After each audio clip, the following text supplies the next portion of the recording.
ಕಣ್ಣಲ್ಲಿ ನೀರು ಬರ್ತಾ ಇದೆ. ರೈತರು ಇವತ್ತು 2 ಬಡ್ಡಿ 3 ಬಡ್ಡಿ ಸಾಲ ಮಾಡಿ ಇವತ್ತು ಗೊಬ್ಬರ ಬೀಜ ಹಾಕಿ ಇವತ್ತು ಆಳು ಪಗಾರ ಕೊಟ್ಟು ಸದಿ ತೆಗೆಸಿ ಇದೆಲ್ಲ ಮಾಡಿದರೆ ಇವತ್ತು ಕೈಗೆ ಬರುವಂತ ಏನು ಬಾಯಿಗೆ ಬರುವಂತ ಬೆಳೆ ಇವತ್ತು ಬರ್ತಾ ಇದೆ.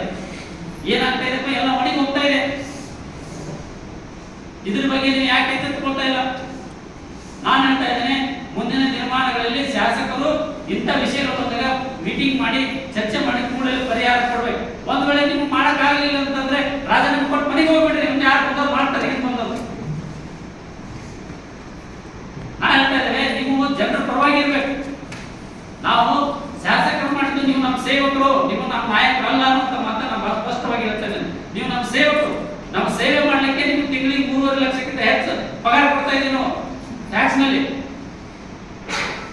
ನೀವು ಬಿಟ್ಟು ನೀವು ಬರೀ ಮನೆಯಲ್ಲಿ ಕೂತ್ಕೊಂಡ್ರೆ